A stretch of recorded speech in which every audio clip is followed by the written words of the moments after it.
Дальше тройку здесь отсчитываем. 1, 2, 3. Отсчитали. И теперь проводим здесь пунктир. На пересечении этих пунктиров у нас будет точка А. Вот мы нашли точку А.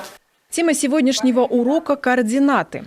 Юный тьютор Григорий Уляшев сам учится в 6 классе. Однако материал рассказывает уверенно и, что немаловажно, интересно. История вопроса, теория, примеры из жизни. Все как на настоящем уроке, только онлайн. Сегодня он, как и другие волонтеры, помогает ребятам из разных городов. Мне нравится заниматься данной деятельностью, поскольку я могу проявить себя. Я могу понять, что у меня получается хорошо, а что плохо, где я могу доработать свои навыки, а где они у меня получаются очень хорошо.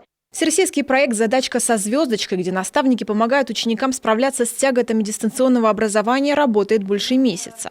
За это время в специальной группе ВКонтакте были созданы беседы по классам, где каждый школьник мог задать вопрос на любую тему. Что важно, помощь здесь не равно выполнению домашнего задания за ученика, говорят организаторы. Основная задача – помочь ему самостоятельно найти решение. А еще доступно объяснить материал и научить применять полученные знания на практике. На дистанционном обучении самая главная проблема – это когда ты не знаешь, к кому обратиться. То есть учебники не помогают, интернет не помогает, учителя не помогают, либо не могут. Также и одноклассники. Вот как раз-таки этот проект и создан для этого тяжелого случая. То есть, когда вот тебе, правда, необходима помощь и нету средств, ты можешь всегда обратиться как раз-таки к нашим тьюторам. С каждым днем количество вопросов растет. Вместе с ними меняются и форматы общения. Сегодня это уже не просто ответы и разборы задач, но и различные лекции и вебинары. По итогам каждой недели самые активные беседки получают свои знаки отличия – звезды. Впрочем, главная награда, как признаются сами наставники, это все же благодарность учеников и осознание того, что действительно можешь кому-то помочь. Было еще очень такое интересное сообщение, мне очень понравилось.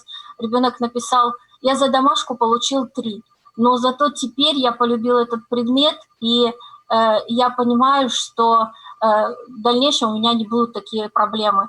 И это очень приятно слышать такие отзывы, когда ребенок делает знания более значимыми, чем оценка, которую он получил.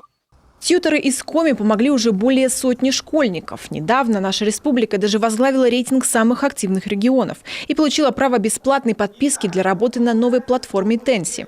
В распоряжении учеников и тьюторов появились инструменты для полноценного урока онлайн. Тестовый и видеочат, доска для рисования и многое другое. А значит, процесс обучения теперь будет еще интереснее, а значит полезнее. Ксения Лосева, телеканал Юрка.